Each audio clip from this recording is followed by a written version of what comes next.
What does it take to build a trillion-dollar company? The typical answers are intelligence, discipline, or vision. And while all of those matter, there's a less comfortable factor to acknowledge: luck.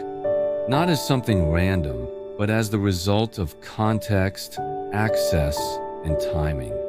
This is a story that helps explain it. In the late 1960s, access to a computer was extremely limited. Even many universities didn't have advanced systems. And for a high school student, the chances of interacting with one were practically non-existent. However, in one school, something different happened. Behind that difference was an unusual decision. A teacher, a former Navy pilot during World War II, and later a math and science instructor, had a different vision of education. He believed learning should go beyond theory and that students should interact with real tools. He also understood, before most people, that computers would play a central role in the future. So he acted on it. The result wasn't a traditional class or a required subject, but something far more valuable for that moment in history: access. Direct access to a computer that, at the time, was reserved almost exclusively for advanced academic institutions, corporations, or government entities. While most students barely knew these technologies existed, a small group was able to interact with them directly and early. In that environment, a 13-year-old student appears in 1968. Bill Gates.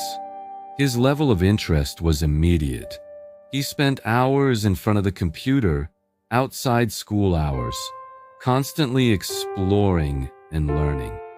That same year, he met Paul Allen. Allen shared the same inclination toward technology, and that coincidence proved to be decisive. However, the story doesn't end with just two names. In that same environment, there was a third key figure: Kent Evans. Evans and Gates developed a close relationship early on. According to Gates himself, he was one of the brightest students of his generation. He didn't just share technical ability, but also a tendency to think long-term and build toward future projects. Over time, Gates would summarize that period very directly. Without that specific environment, the company would not have existed. That statement matters because it shifts the explanation of success from the individual to the context. Years later, in a conversation, a simple question came up.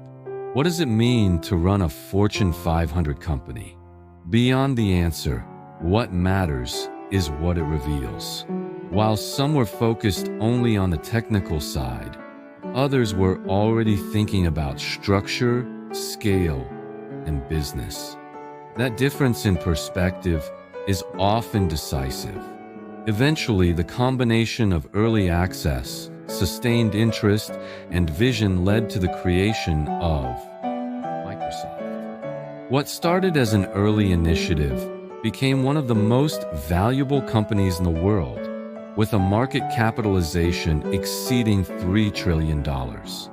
This story doesn't start with capital, but with access to tools, to knowledge, and to an environment that allowed them to move ahead of most people. That's what really makes the difference.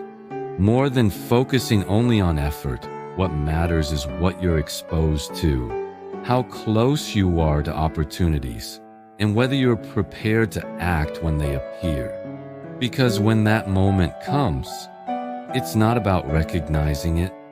It's about being able to take advantage of it. If you want to better understand how opportunities, money, and decision-making really work, subscribe.